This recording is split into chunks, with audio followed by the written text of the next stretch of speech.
Welcome, friends. This is Archangel.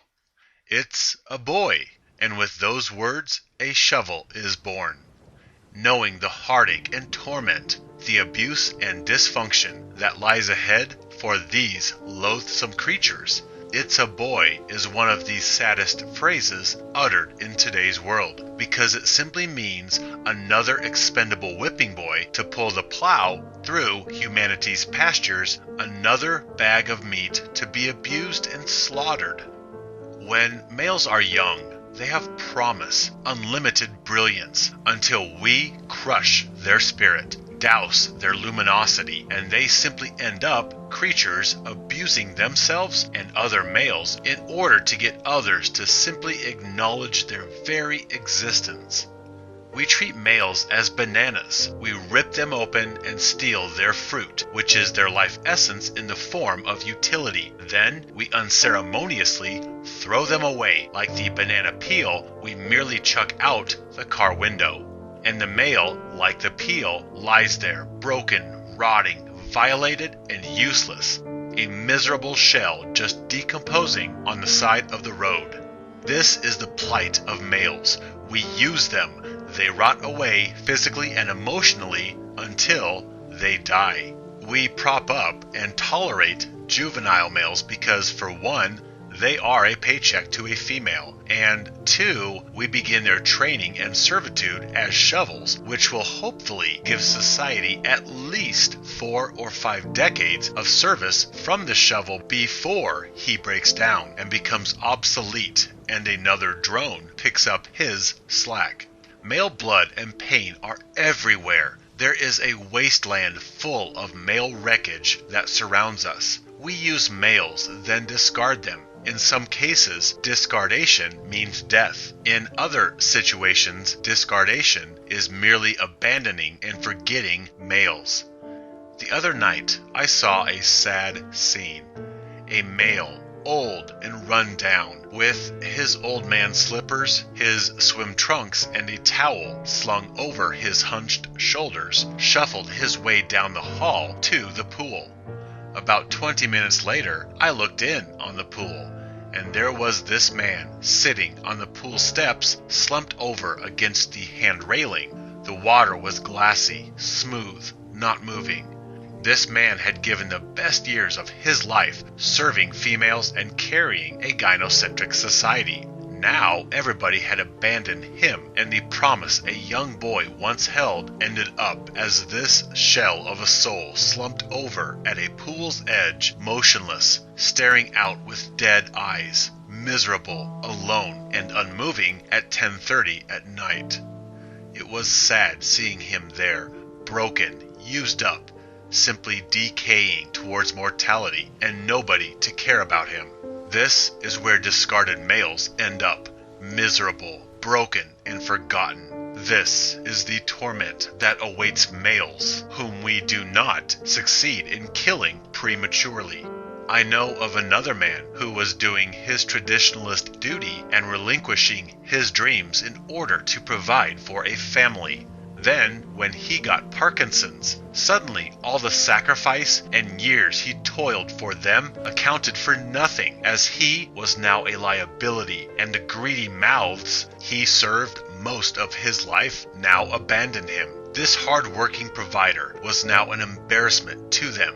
The wife would simply drop him off at the gym for hours to let them babysit him while she went and shopped or played bingo. Then she would simply come back and wait in the car at the front doors for this guy to come out. She can't even be bothered to get out of the car and come in to help this shaky male. Sometimes the adult daughter will come in to get him, and she gets impatient and rude with him because he is taking too long walking down the hall, shaking and wobbling.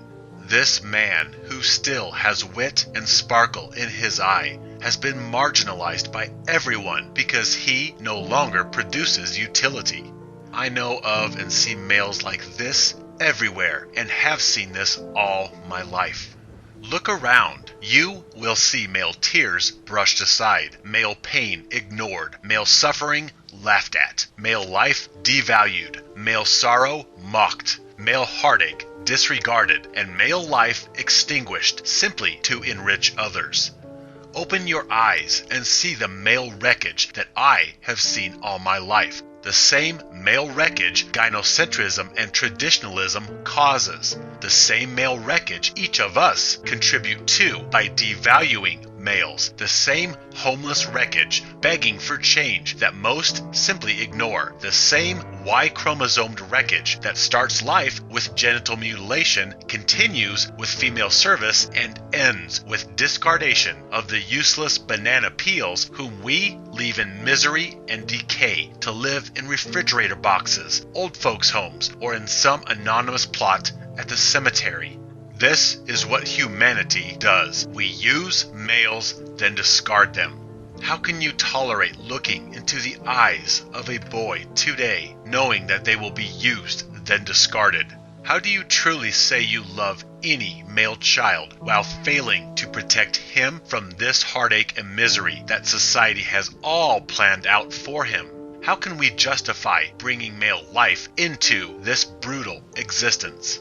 These males were once someone's sweet, precious little boys with limitless potential.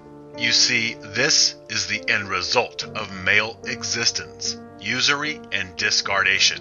At the end of the day, this is what I see. I see male wreckage, male pain, male discardation. All the patriarchy or gynocentrism talk, all the male privilege or feminist or gender and sexism, all hypothesis and debate aside. This is what I observe. Females are cared for and protected. Males are used, abandoned, and discarded. How do we get to a point where we care not about males' welfare or suffering? We devalue them, which reduces their worth compared to females and justifies their expendability. Everything from chivalry to shaming to all the mockery of males, all this devalues males, making them worth less than females. We devalue males in order to dehumanize them and justify using them as cattle for their utility. When they are used up, we simply throw them away. Forget about them, abandon them, betray the sacrifices they have made for others. We would prefer that males simply die in the line of utility because we loathe the broken down utilities cluttering up our environments. Since we don't have formalized junkyards where we can drop off the broken down males, we try to sweep them under the rug, out of polite society. So abandoned buildings or condemned houses in the ghetto, the back alleys, the train yards, the city parks, these become the junkyards of broken down Y chromosomes who are discarded by society. Look around. You will see the wreckage that everyone else ignores, because it is unpleasant to acknowledge a former shovel that we maliciously used, then discarded, who now holds a sign begging for change. We will not allow females to go without, but we completely turn a blind eye to male suffering or heartache. What sex do you see holding cardboard signs on the street corner? Exactly, males. We diminish these brilliant beings to shameful slugs begging for pity on street corners. That's right, males are so uncared for, they are simply reduced to that of a grotesque wretch, begging and pleading for compassion from strangers while behind a cardboard sign. This is a cruel form of discardation, being ignored like they don't exist, and these males simply begging to be acknowledged. I sat and watched a man with a cardboard sign once for about an hour, and most people that passed by simply acted like he wasn't even there, and the only people I saw give him any change or acknowledgement were males, not a single female. If that was a female holding that sign, there would have been a community outreach and possibly a news story on her. We are embarrassed of our male wreckage, and so ignoring them is the easiest way to deal with them. If males were courteous, they would provide utility, then die, so we did not have to deal with broken down utilities, broken down shovels, and be reminded of how we use and abuse them. I stopped at a grocery store late one night, and I saw an overwhelming number of males, old and sad, pushing shopping carts around the aisles. It seemed these males waited until non-peak hours to venture out for their food. During the day, they most likely stayed out of sight of polite society.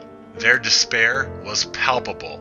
We don't realize the male wreckage out there because most of it stays out of our sight. Oh, how we love to court and feed the egos of males that serve and produce, but we hate to acknowledge males that break down and need help. We tell males all kinds of flatteries to get them into the military, but when they are injured physically or psychologically, then they are an inconvenience, and they have 8 or 9 month waiting lists just to be seen at VA hospitals.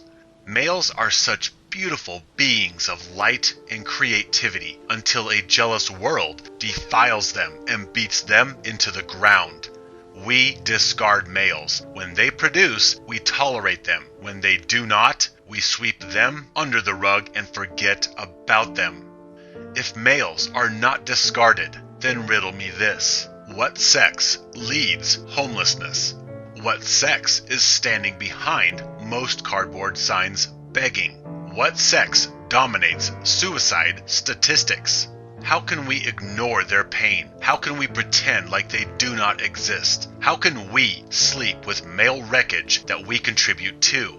Tell me I am full of it. Tell me I exaggerate. Tell me I am misogynistic because I fight for male welfare. Tell me I hate my mom or sisters because I fight for my brothers. Try shaming me into conformity. Try drowning out my message in order to turn attention back onto the coddled and pampered. Try discarding me. Actually, I have been discarded because I do not conform. Yet now, I, the discarded, seek to undermine and bring down the paradigm which discarded me. I desire males to be introduced to their true brilliance and beauty, and to walk away from gynocentrism before they can be discarded or abandoned to decay and misery. My brothers, don't be discarded. Walk away. Tell the vaginisty, you can't fire me, I quit. Then take a few coworkers with you. My brothers, you are not wreckage. You are males, glorious and powerful. You are the creative forces of this existence. You have been mistreated by everyone, and I am sorry. My friends, rise up. Turn your betrayal and abuse into righteous revolution and help other males escape pain and misery. My brothers, stand with me, live free.